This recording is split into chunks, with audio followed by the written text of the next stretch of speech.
Bonjour Camille. Bonjour Louise. Bienvenue sur InPower. Je suis très contente de t'accueillir et de te présenter aux personnes qui nous écoutent. C'est toujours ma première question, donc voilà, si jamais tu peux te présenter de la façon dont tu le souhaites, je t'en prie. En tout cas, merci de m'avoir invitée. Donc, je m'appelle Camille, je suis française, mais voilà, j'emporte avec moi tous les pays dans lesquels j'ai vécu, l'Afrique du Sud, les États-Unis, l'Argentine, l'Allemagne, l'Angleterre, et j'espère vivre dans beaucoup d'autres pays. Ouais. Qui suis-je sinon ? Je suis maman. Donc, pour moi, c'est important de le dire parce que voilà, la femme à qui tu parles aujourd'hui, elle est complètement différente de la femme que j'étais il y a 3 ans. Et je sais que tu en parles beaucoup dans tes podcasts. La maternité, la non-maternité, et c'est quelque chose qui m'a vraiment bousculée. Donc pour moi, c'est important de le dire, en tout cas. Je suis entrepreneuse aussi. J'adore entreprendre, prendre des risques. Dès que j'arrive dans un nouvel endroit, une nouvelle ville, un nouveau pays, je me demande... qu'est-ce qui pourrait être différent, quelles solutions je pourrais apporter, à quels problèmes. Et les problèmes auxquels j'aime m'adresser, c'est les problèmes qui touchent aux inégalités, en tout genre. Donc, ça va des mères et de la maternité, aux jeunes, aux étudiants, aux enfants. Et voilà, et ça a toujours été... Donc, ma passion, c'est vraiment autour de l'éducation et comment... C'est un peu pour ça que je suis là, malgré moi un petit peu, mais fière de l'être. Ok. Donc, voilà. Bon, plein de choses intéressantes déjà dans ce que tu dis. Première question que je me pose, c'est d'où est venue cette volonté de lutter contre les inégalités et surtout de t'y consacrer parce que je pense que peu de gens sont insensibles aux inégalités. Ouais. Toi, qu'est-ce qui a fait que tu t'es dit, en fait, moi, c'est à ça que je vais me consacrer et à ça que je vais consacrer ma carrière ? En fait, je me suis beaucoup posé cette question parce que je me suis demandé d'où ça venait, parce que c'est vraiment dans mes tripes. Et en fait, depuis tout petite, j'en sais rien, mais depuis longtemps, je trouve ça extrêmement injuste. Je me dis pourquoi je suis née, moi, dans cette famille, à cette époque, dans telle ville, alors un autre enfant est né dans des conditions misérables. Et je ne vois pas J'ai été drivée par ça. Et au début, j'ai fait du journalisme. Ouais. Et j'ai bossé au magazine Time. Alors attends, pardon, moi parfois j'interromps journaliste. Et pourquoi au Times ? Parce que tu vois, ça aurait pu être n'importe où, ça aurait pu être en France, voilà. Si tu peux revenir là-dessus. Oui, bien sûr. En fait, j'ai étudié à Boston. Ouais. Et là, j'étais plutôt dans ma période où je voulais tout casser, je voulais dénoncer, je voulais parler de ce qui n'allait pas. Et qui est un autre moyen de lutter contre les inégalités. Exactement, qui est un autre moyen de lutter contre les inégalités. Et Time Magazine à l'époque, je dis à l'époque, mais bon, quand même, c'était il y a 15 ans ou il y a 20 ans. Non, je ne me rappelle plus quel âge j'ai, mais bon, c'est pas grave. Et c'était un magazine très drivé par son chiffre d'affaires et très peu d'indépendance. Et voilà, il y avait des sujets dont je voulais parler qui me semblaient importants. Bon, après, j'étais jeune et peut-être un peu immature. C'est pas là que j'allais faire une différence. D'accord. Donc, tu as décidé de te reconvertir parce que du coup, tes études, c'était des études de journalisme. Non, j'ai fait des études de relations internationales et de politique. D'accord. Après, j'ai fait ce stage et ce job en journalisme. Après, j'ai fait le master communication à Sciences Po, donc je suis passée dans la communication. Ok. Je savais pas que tu avais fait Sciences Po. Voilà, que toi aussi d'ailleurs, j'ai vu. Ensuite, j'ai fait... et du coup, après, je me suis convertie dans la RSE d'entreprise. Ouais. Et là encore, je trouvais que ça allait pas assez loin, quoi. Je remets pas ça en question, mais moi, j'avais besoin d'aller creuser d'aller au fond du truc. Ouais. Et c'est là où j'ai monté, en fait, ma première... structure. J'ai monté une fondation en éducation avec un entrepreneur français. Ouais. Voilà. Et là, ça t'a pas fait peur ? Est-ce que t'as été assez à l'aise avec l'idée de te dire je quitte le monde du travail conventionnel pour aller... déjà, comment t'as trouvé la personne ? Parce que c'est souvent aussi un enjeu. Pourquoi t'as décidé de t'entourer de quelqu'un d'autre et pas juste te dire moi, je sens que j'ai les épaules... Ouais. Au contraire, j'aurais des épaules encore plus soutenues avec quelqu'un d'autre. Et oui, est-ce que le saut t'a fait peur ? Parce que c'est pas anodin de quitter le salariat, surtout quand on a déjà travaillé dedans. J'ai l'impression que c'est plus facile quand on l'a jamais connu. Par exemple, mon cas, tu vois, moi je sais que ça m'a pas fait peur. Après, le risque et du coup, je me demande qu'est-ce qui a fait que tu t'es quand même lancé et ce qui t'a aidé à y arriver? Donc en fait, c'est pas à ce moment-là que je me suis vraiment lancée. Donc en fait, la transition a été assez soft parce que là, j'ai été... en fait, Sébastien Breteau, qui est un entrepreneur qui a très bien réussi dans le monde. Il a monté quoi pour situer un peu? Il a monté en fait une boîte d'inspection contrôle qualité en Asie, entre l'Asie et la France, et maintenant aux États-Unis, en Afrique. Et il voulait absolument monter sa fondation. Et c'était un très bon ami à moi. Et il m'a dit, viens avec moi, on monte cette fondation. Donc en fait, je suis restée, si tu veux, dans le combat à mener. Voilà, là c'était formidable, mais c'était quand même sa fondation, son ADN, sa vision. Et moi, j'étais dans l'exécution. Et c'est là où j'ai fait ce que tu dis, c'est-à-dire que j'ai pris mes valises, j'ai même écrit une lettre à mes parents en leur disant « Je pars vivre à Johannesburg, monter cette école. Ouais.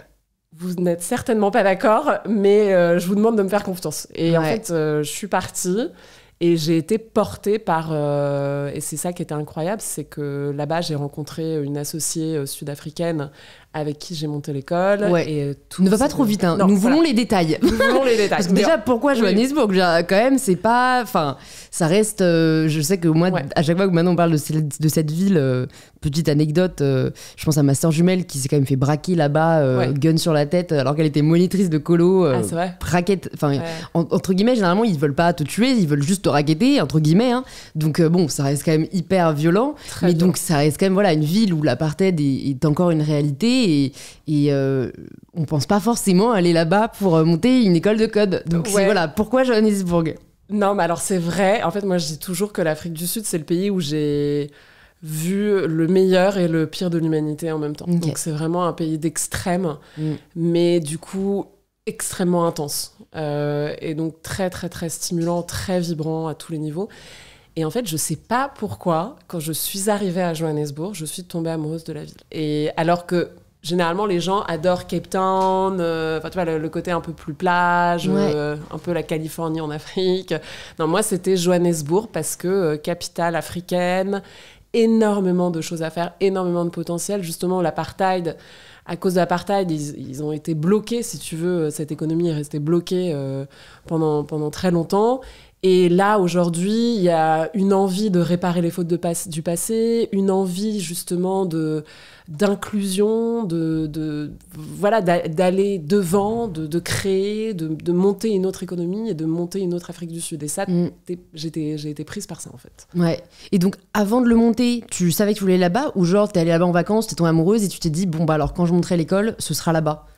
Ouais, en fait, je suis arrivée en Afrique du Sud en vacances. Ouais. Je suis tombée amoureuse de Johannesburg. J'ai dit, il faut que je reste, il faut que je me trouve un projet. D'accord, non, parce que je comprends mieux. Ouais. Parce qu'en vrai, tu vois, l'éducation, la tech, ça peut se faire en France, en Inde, au Mexique. Donc, généralement, tu ne choisis pas par hasard. Donc, t'as voulu rester là-bas.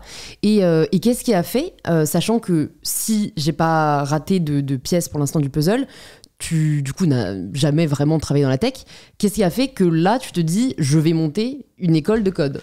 Ouais, surtout que, alors franchement, je n'ai jamais su coder, je ne sais toujours pas coder, je suis nulle en code. Bah, comme quoi, tout est possible, hein, tout il faut est le possible, dire. Non mais complètement. En fait, avec la Fondation Breteau, ce qu'on avait fait, c'est qu'on avait benchmarké, en fait, on avait regardé toutes les solutions qui existaient pour casser un peu les barrières à l'entrée de l'éducation. Ouais. Et moi j'étais tombée sur l'école 42 de Xavier Niel, que j'avais trouvé formidable, pas parce que c'est la tech et parce que c'est le code, mais parce que c'était une école ouverte à tous, qui partait du postulat que you can be born to code, donc c'est-à-dire tu peux avoir le talent de savoir coder, tu ne le sais même pas toi-même, et l'école traditionnelle ne le révélera pas. Pour beaucoup, tu es un raté, tu vas rien faire de ta vie, mais en fait, tu as ce talent, tu peux être ce génie. Et ça, vraiment, pour moi, c'était une façon de disrupter complètement l'éducation actuelle et de révéler des potentiels et de donner des chances à des gens qu'on n'avait pas. C'est un modèle aussi d'éducation complètement en ligne, entre guillemets, c'est-à-dire qu'il n'y a pas de profs, et j'ai rien contre les profs, mais dans les pays, par exemple, comme en Afrique, etc., ça coûte cher. Et donc là, c'est un curriculum qui est à 100% digital. Et donc, en fait, et tu apprends à apprendre, en fait. Tu apprends les valeurs qui sont importantes dans le travail aujourd'hui, qui ne sont pas d'apprendre par cœur des dates d'histoire ou de résoudre une équation, mais de savoir résoudre un problème, de penser créativement, de travailler en équipe. Et pour moi, ça, c'était vraiment... Enfin, c'était sublime, quoi. Ouais. Et c'est vrai que c'est... Alors, si on s'arrête 2 secondes sur le modèle, pour celles et ceux qui ne connaissent pas forcément 42, si je me souviens bien, c'est un modèle peer-to-peer qu'ils appellent. Donc, c'est en fait, tu t'entraides, tu apprends, tu n'as pas de prof. Non. Tous les élèves sont leurs profs. Ouais. Et en fait, c'est par l'entraide qui progresse, par le fait d'être un pari énorme. Non, mais c'est révolutionnaire. Et surtout, c'est comme ça que tu bosses quand tu travailles, quoi, en fait. Parce que n'importe quel job, et bon, voilà, là, on parle de la tech, mais là, pour Trace Academia, je dois monter une app digitale. Déjà, c'est hyper dur. Ouais. Et la deuxième chose, je n'ai jamais créé d'app dans ma vie. Ouais. Mais qu'est-ce que je fais ? J'appelle des personnes qui ont déjà créé des apps, je me renseigne, j'apprends, on travaille en équipe. Et en fait, c'est comme ça que tu apprends. Tu vois, c'est vrai. Et c'est comme ça que tu crois même, je dirais. Oui, voilà, parce que tu peux apprendre en apprenant, en lisant. Bien sûr. Mais je fais toujours un peu le parallèle. C'est marrant, moi, c'était pas ce que je préférais perso, mais avec il y avait 2 façons d'apprendre à l'école. Il y avait les activités. Ouais. Moi, perso, je détestais ça. Où en fait, tu connais pas encore, mais par une démonstration, on va arriver au théorème.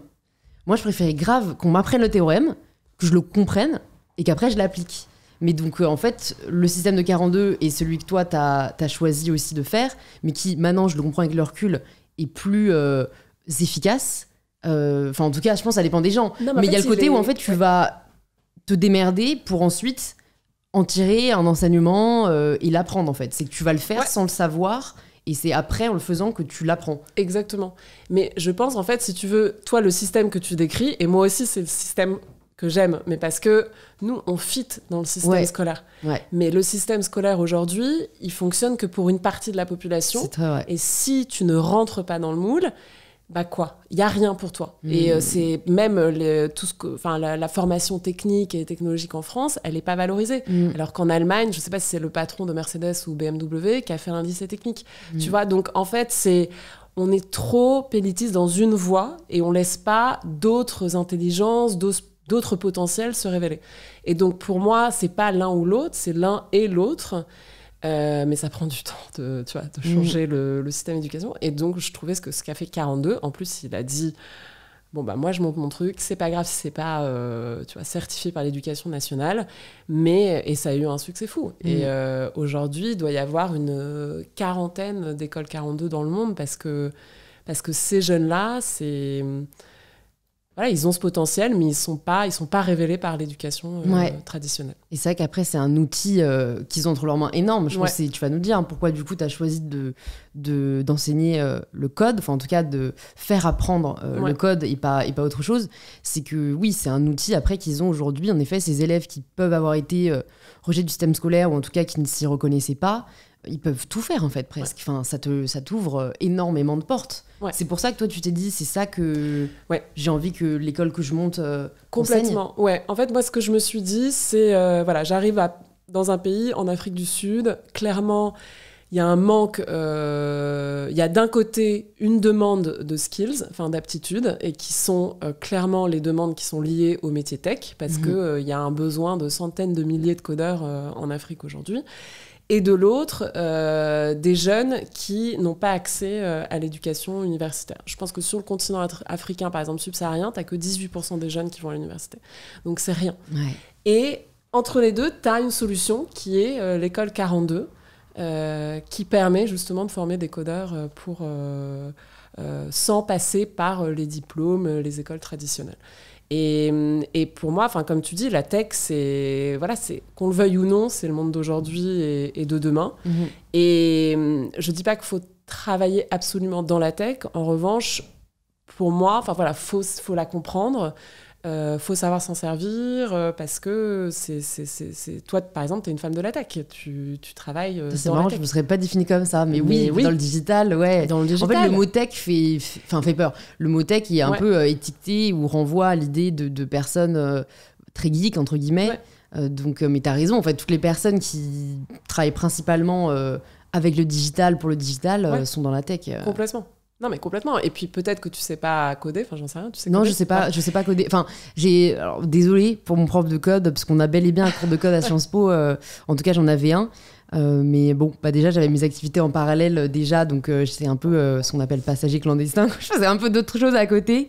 J'ai eu une initiation. Donc, c'est comme tu dis, ce qui est bien, c'est que ça m'est pas complètement inconnu. Je comprends le fonctionnement d'un algorithme et du code. Bon, en fait, c'est un langage, hein, dans tous les cas, c'est un langage informatique, mais c'est pas ma spécialité et c'est pas, dans tous les cas, où je m'épanouis le plus. Non, mais... Je t'entendais sur un de tes podcasts, tu parlais des reels sur Instagram. Enfin, tout ça, c'est maîtriser le langage du digital.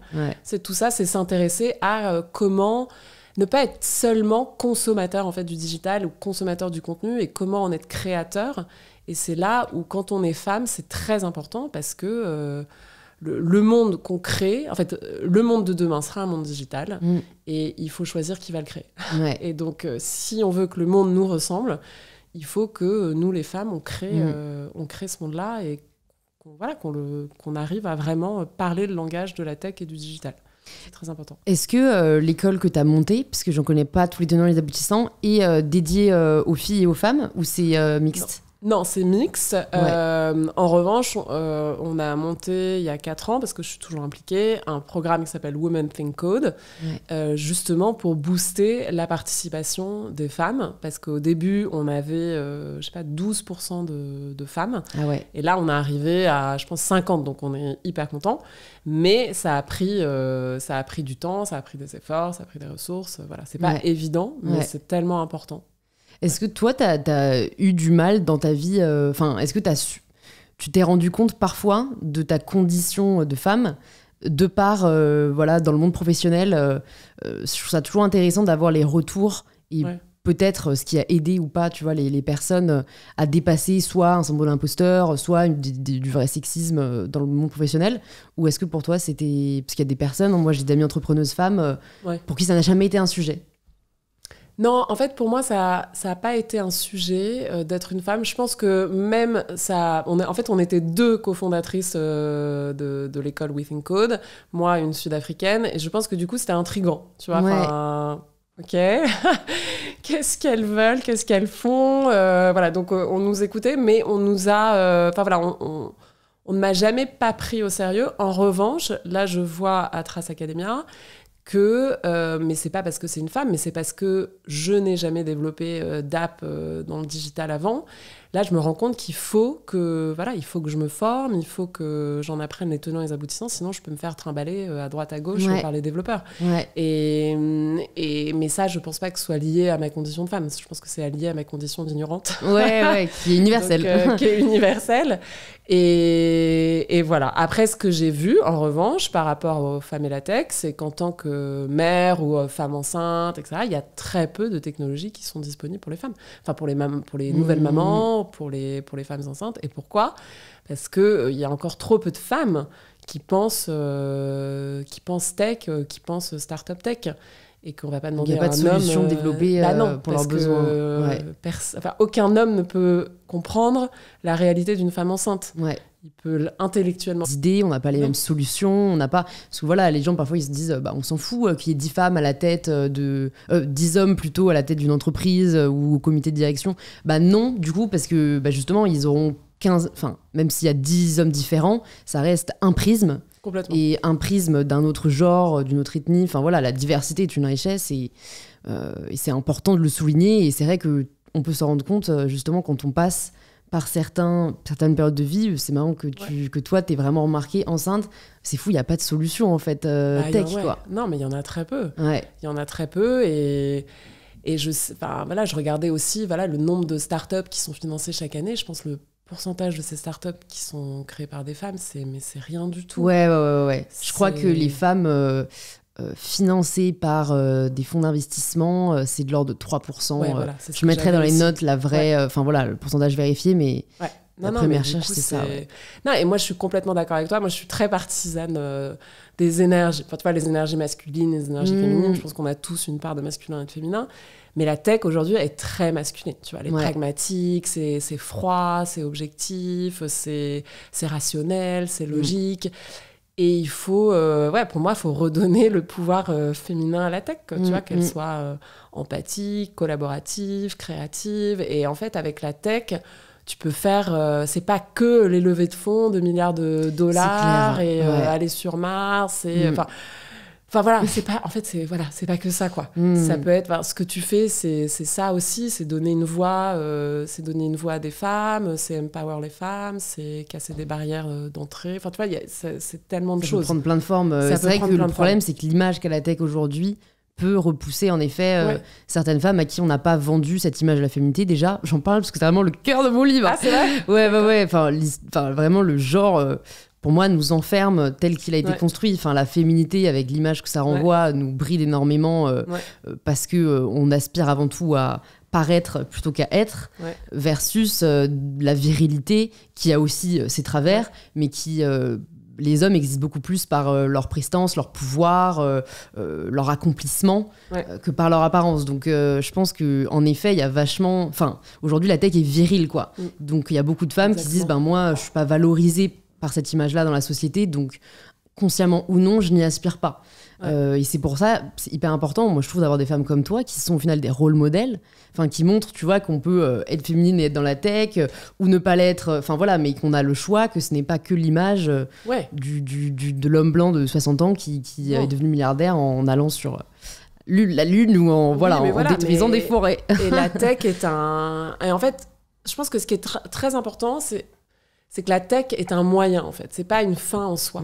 C'est un moyen, c'est un outil pour arriver à ses fins. Et je pense que la raison pour laquelle on a choisi la tech, même au sein de la Fondation Breteau, c'était parce que c'était la seule façon de démocratiser un accès à une éducation ou à un contenu de qualité.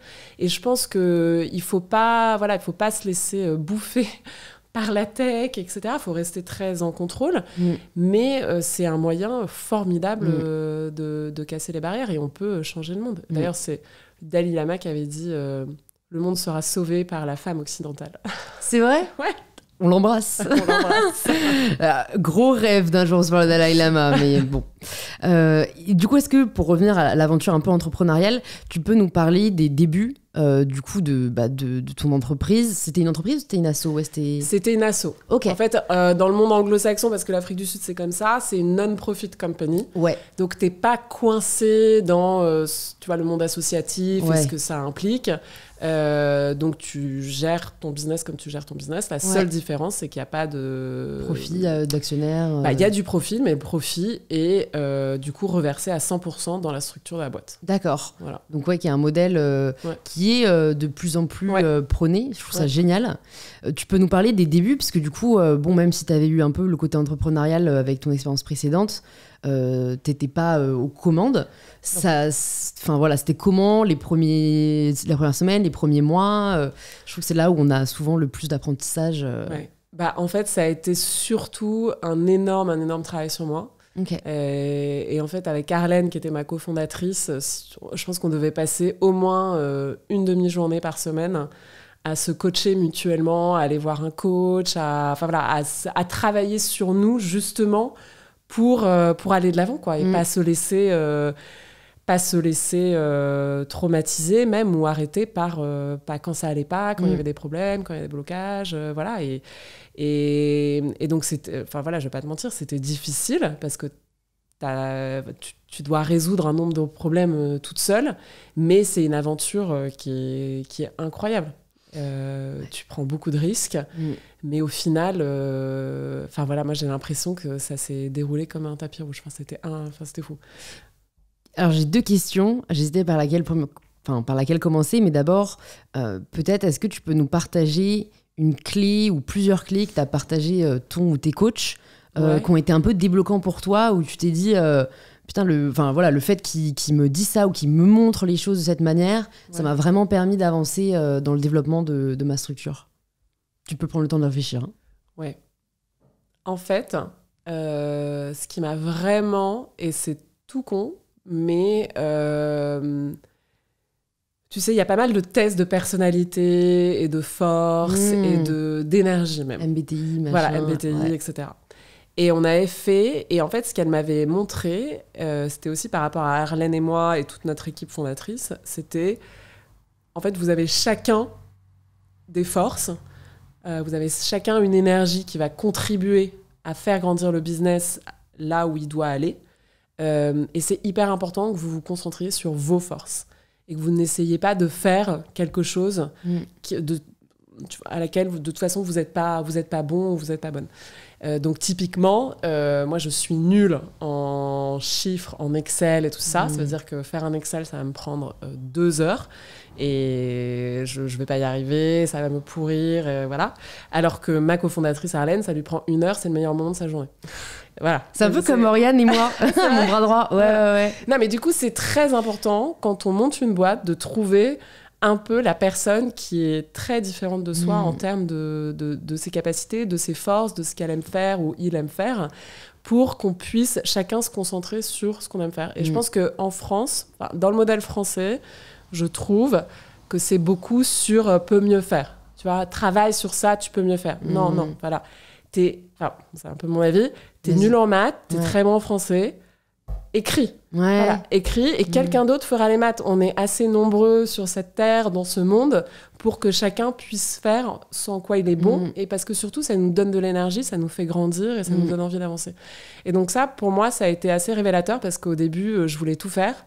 Et je me disais, voilà, si je monte une boîte, il faut que je sois capable de lire je sais pas moi, un bilan financier, machin, il faut que je puisse parler avec les auditeurs, etc.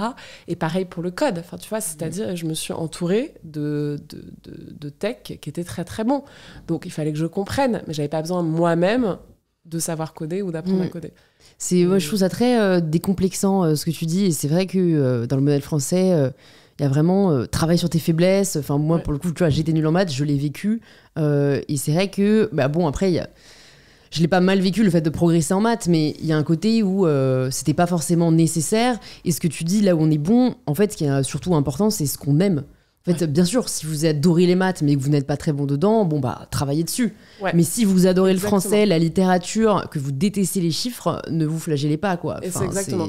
En fait, généralement, ce qu'on adore faire, on y est bon. C'est-à-dire qu'on n'est pas forcément une tête ou un génie, comme tu dis, mais on aime passer du temps à faire ça. Donc, au bout d'un moment, c'est les 10 000 heures, là, au bout d'un moment, on va devenir bon.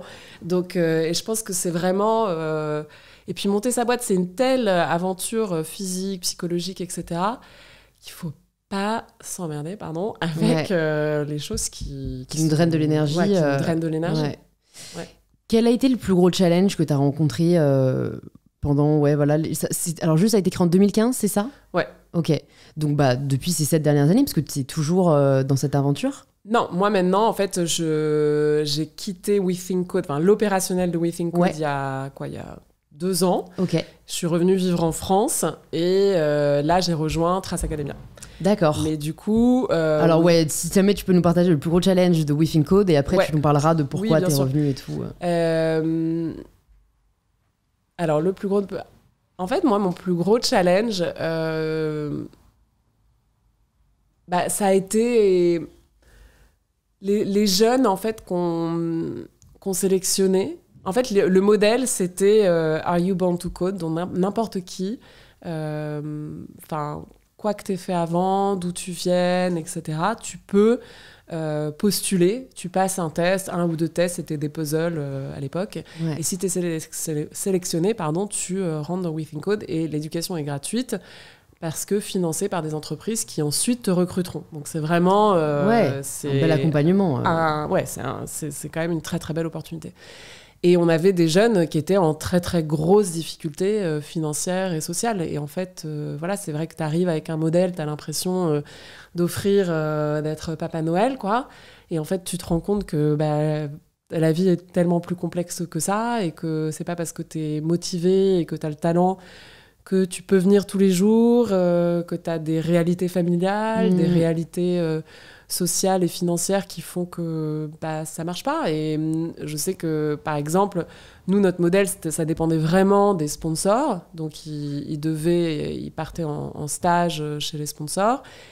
Et j'appelais tous les étudiants en disant « Mais vous êtes où ? Vous n'êtes pas arrivés ?» Et en fait, ils habitent à des kilomètres de l'entreprise. Ça met... Enfin, tu vois, il n'y a pas forcément là-bas de transport en commun. Donc, toutes les réalités en fait, t'es très vite confronté aux réalités et c'est pas parce que t'as une solution formidable, tu te dis ça va sauver le monde que... C'est aussi simple à mettre en pratique. Non, quoi. ouais. Et tu te heurtes à énormément... En fait, tu te heurtes à la vie, quoi. Ouais. Et il faut être très humble et je pense que ça m'a vraiment remis les pieds sur terre par rapport à ce que je souhaitais faire, ce que j'essayais de faire et que tu fais ce que tu peux, quoi. Ouais.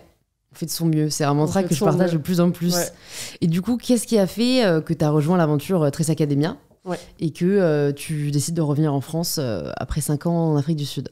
Je tombe enceinte et j'accouche en Afrique du Sud. Et là, je sais pas, je peux pas expliquer, j'ai eu une révélation. Il fallait que je rentre. Et j'avais envie que... En fait, j'avais pas envie d'avoir mon fils à 10 000 km de...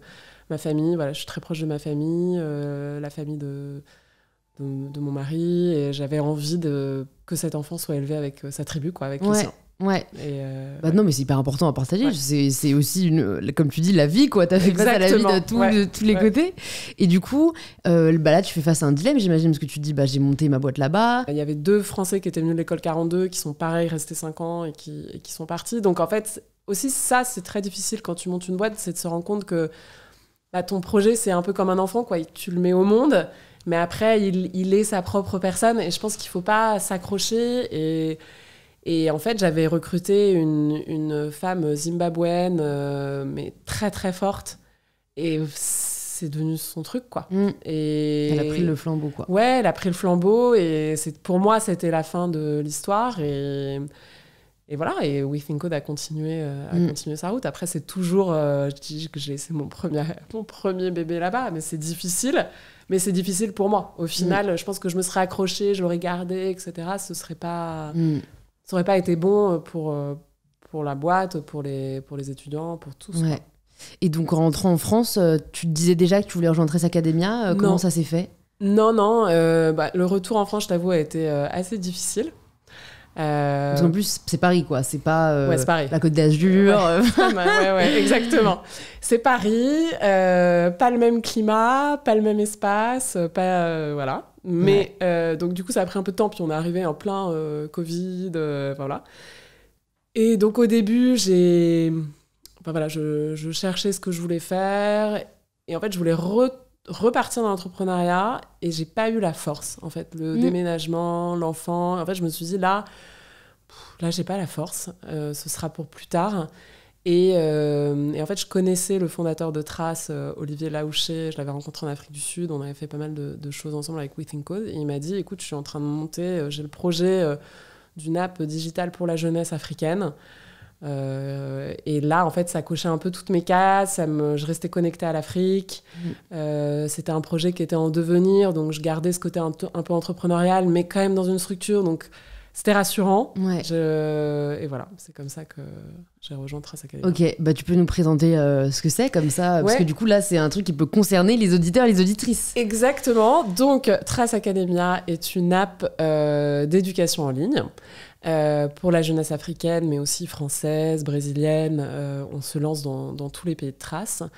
Et l'idée, en fait, c'est qu'on crée des parcours en partenariat avec des entreprises sur des sujets qui vont de apprendre le marketing digital avec Google, le métier de socio-esthéticienne en partenariat avec la Fondation L'Oréal, un parcours tech de power, donc justement pour démystifier les métiers de la tech avec Mastercard et Arkea.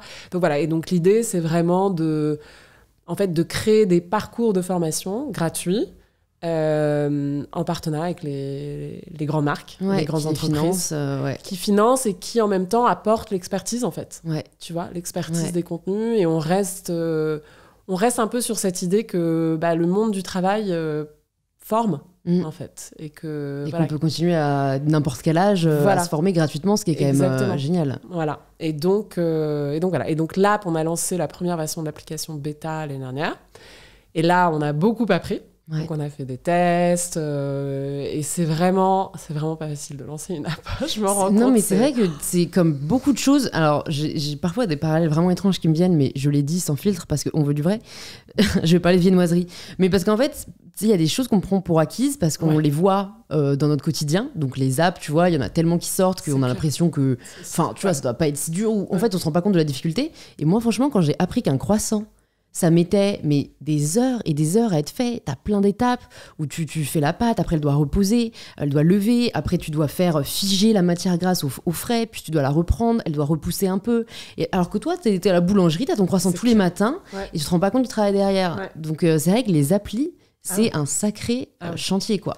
C'est un sacré chantier et en plus tu parles à des gens c'est là où il faut pas se laisser balader, quoi. Parce que aujourd'hui, ils sont quand même au pouvoir. C'est-à-dire ils peuvent te faire n'importe quoi à n'importe quel prix. Et donc, pour moi, c'est très important du coup de comprendre.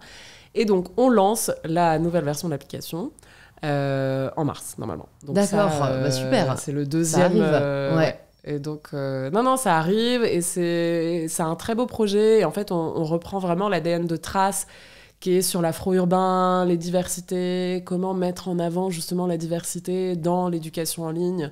Parce que quand tu regardes la plupart des boîtes d'EdTech, il n'y a pas ce côté mise en avant, mise en lumière de la diversité. Donc pour nous, c'est très important.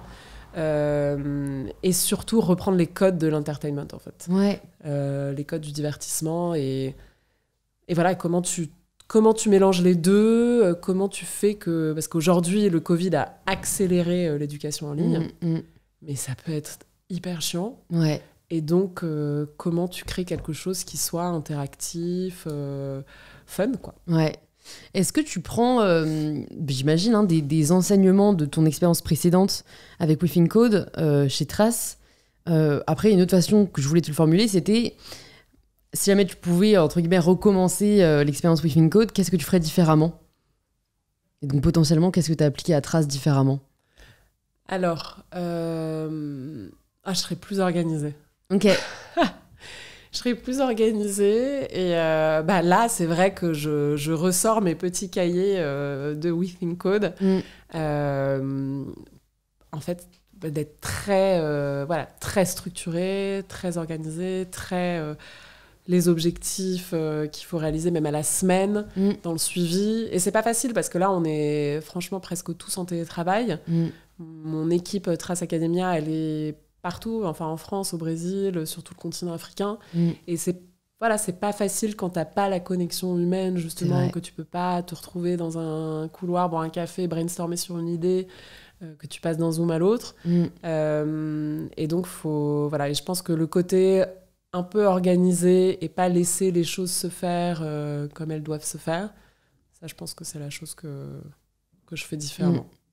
Et justement, c'est parce que je pense qu'il y a beaucoup de personnes concernées. Comment tu fais pour rester motivé alors que tu passes d'un Zoom à l'autre parce que je pense qu'il y a beaucoup de gens en télétravail pour qui c'est une réalité aujourd'hui. Et moi, je me mets à leur place. Enfin, tu vois, moi, j'ai la chance de pouvoir quand même... Enfin, tu vois, j'écris, je produis du contenu, j'ai des rendez-vous. Donc, au final, franchement, je fais très peu de Zoom. Mais... quand j'avais les cours en ligne, c'était horrible. Moi, franchement, je n'écoutais pas, je le dis, tu vois, c'était horrible. Comment tu fais pour garder la motivation et pour la transmettre aussi aux équipes alors qu'il n'y a pas de contact humain, quoi ? Ouais, franchement, c'est difficile. Donc, on essaie de créer des contacts humains, tu vois, de faire des team building une fois par mois, une fois tous les 2 mois. C'est là où je te dis qu'on est organisé. Donc en fait, j'ai pris les codes, les meetings de Apple. J'ai une copine qui travaille chez Apple. Pour s'inspirer des meilleurs. Voilà, exactement. Et eux, chaque semaine, ils font ce qu'ils appellent les weekly huddle. Et pendant 1h30, en fait, tu déroules un peu les tâches de chacun, mais surtout tu crées ce qu'on appelle une safe space pour demander de l'aide. Donc typiquement, moi je travaille là-dessus. Louise, toi tu travailles là-dessus, est-ce que tu peux m'aider, est-ce que tu connais un tel, etc. Et vraiment créer un espace. Et on commence toujours par comment t'appelles ça, tu sais, quand tu dois deviner une chanson. Un blind test. Un blind test. J'adore. Je serais donc imbattable. On fait des blind tests de chansons, de musique, de films. Enfin voilà, on fait ce qu'on peut pour garder la motivation. Et après, moi, perso, en fait, je coupe ma journée. Je peux prendre un bain à 14h, je peux aller faire mon cours de yoga à 16h30. Je me mets pas... mon rythme est du coup beaucoup plus fluide. Tu prends les avantages aussi du télétravail qui est de... Enfin, ouais, t'as pas à show up à une certaine heure, quoi. Non, et je pense qu'il faut pas essayer... Enfin, c'est toujours dangereux de vouloir reproduire un même modèle dans un contexte différent. Il faut réinventer le modèle. Donc, en fait, le 9 to 5, lundi, il a vendredi... plus beaucoup de sens, quoi. Il a plus beaucoup de sens. Et bon, ça, c'était quelque chose que j'avais appris, entre guillemets, en étant entrepreneuse. Et moi, que je valorise énormément, c'est la liberté. Tu vois, c'est la liberté d'être et de décider à quel moment... On fait quoi Ça, c'est vrai que je pense que ça a été un aspect positif de tout ça. Il y a une question que j'aime bien poser aussi, c'est comment est-ce que tu progresses ?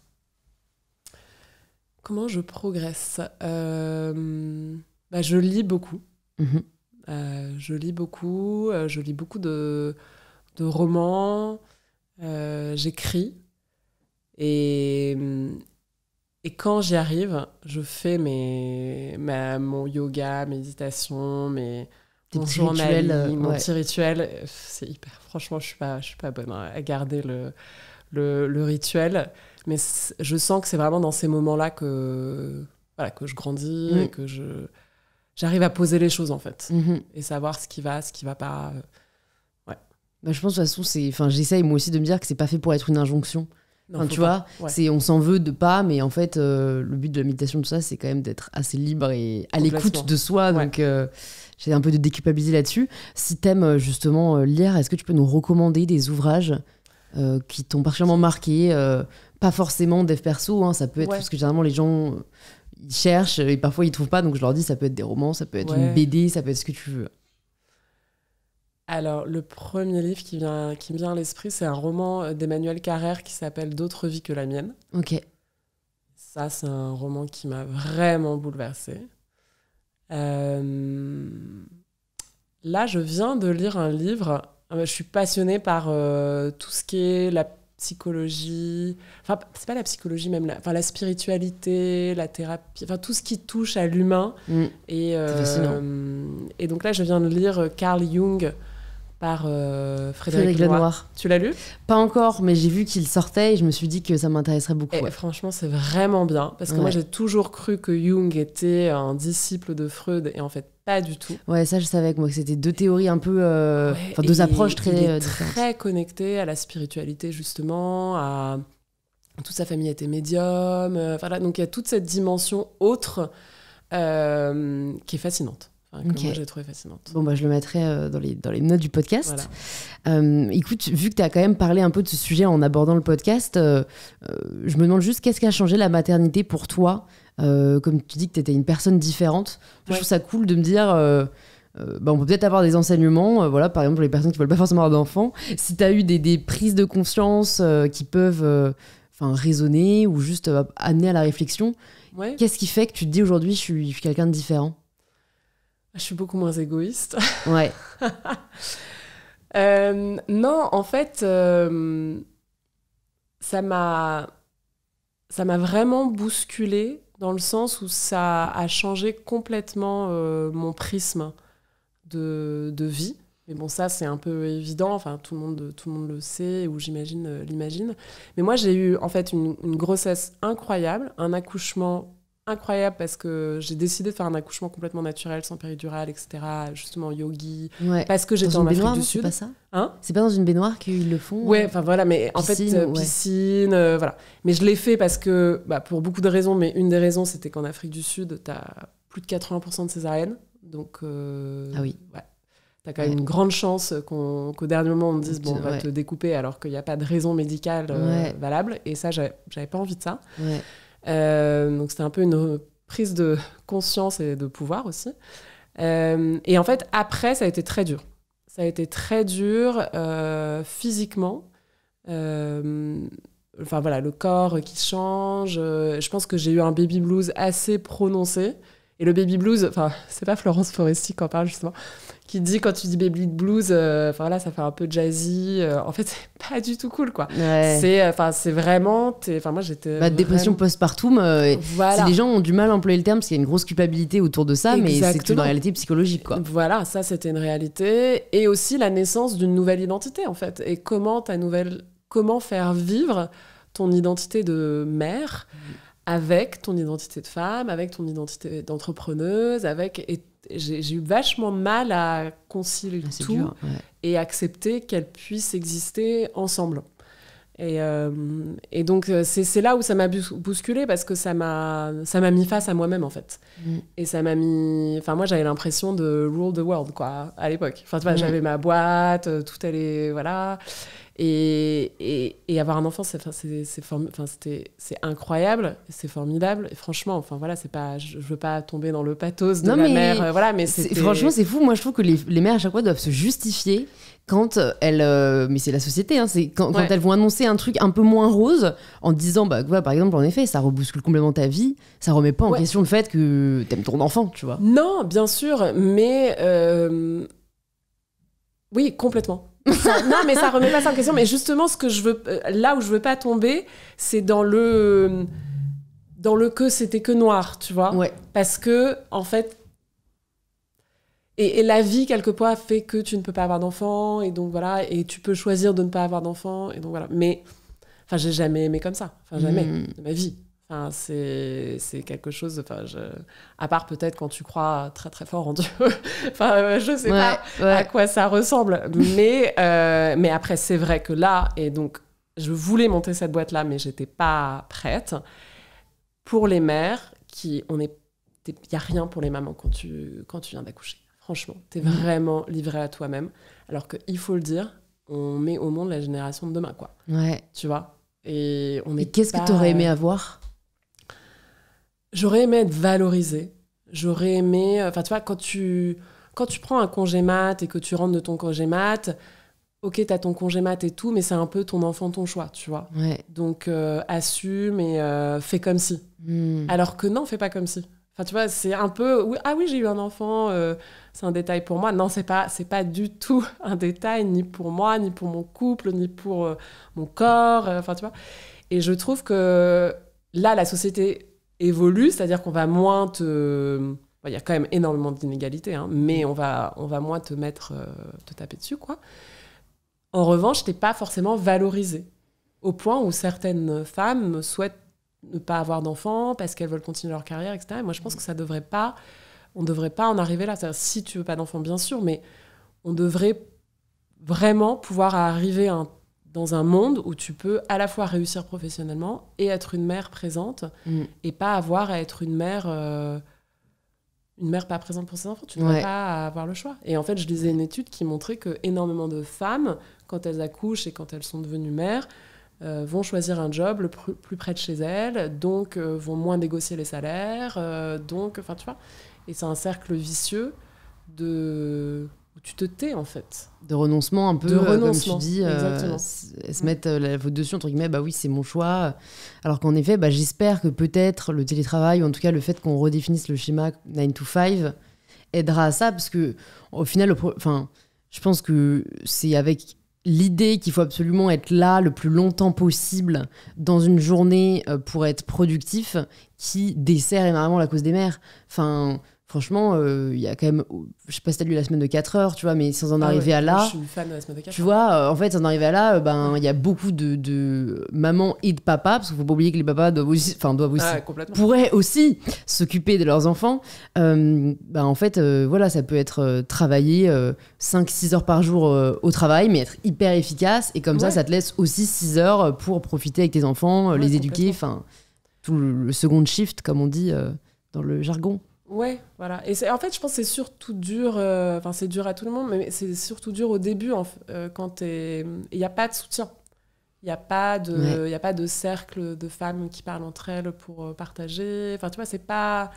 Et puis, il y a quand même encore ce tabou de tout va bien. Bah oui, carrément, comme je te dis, baby blues, non, dépression postpartum. Enfin, à un moment, disons-le, c'est une réalité physiologique et tout, quoi. Il n'y a pas de diagnostic de dépression postpartum. En fait, tu regardes... Fou, hein. Moi, du coup, j'ai regardé un peu quand même les questionnaires, mais t'es diagnostiqué dépression postpartum si t'as envie de te tirer une balle et jeter ton enfant par la fenêtre.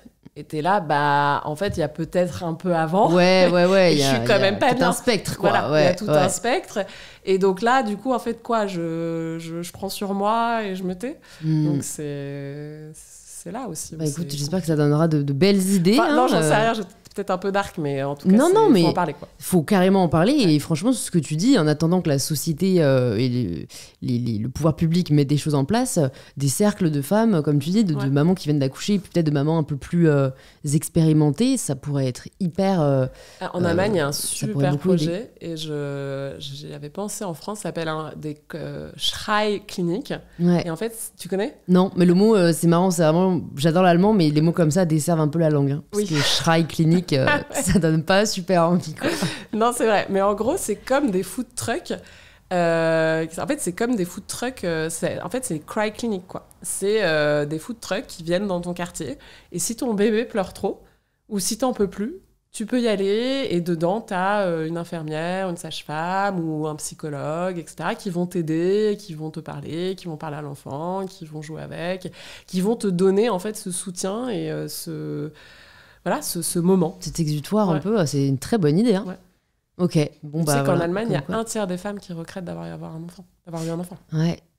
J'ai lu Sorcière de Mona Chollet qui parle pas mal de ça, qui est un énorme tabou en France, du regret de la maternité, alors que ça peut être une réalité. Mais je crois surtout qu'il y a aussi un tiers qui n'en ont pas. En Allemagne. Bon, ça laisse un tiers qui sont heureuses d'être maman, quoi. Mais je crois, pareil, je mettrai les chiffres dans la description, mais j'avais été hyper interpellée parce qu'il y a quasiment rien. Alors, c'est cool qu'il y ait ces Cry Clinic, mais il y a quasiment rien qui est mis en place. Il y a pas de crèche. Du coup, en fait, en effet, le choix est vraiment entre vie pro ou vie perso, quoi. Et je sais qu'à l'époque, parce que moi, j'ai vécu 4 ans en Allemagne, la mère qui travaillait alors qu'elle avait un enfant, on l'appelait la mère corbeau. Et donc c'était péjoratif, quoi. Très péjoratif. C'est fou, t'imagines ? Mais ça, vraiment, pareil, j'en parle vachement dans le livre, c'est en fait, tu ne gagnes jamais. Non. C'est-à-dire que si t'es mère mais que tu travailles pas, on va quand même te dire que tu t'en fous pas, tu fais pas grand-chose, quoi.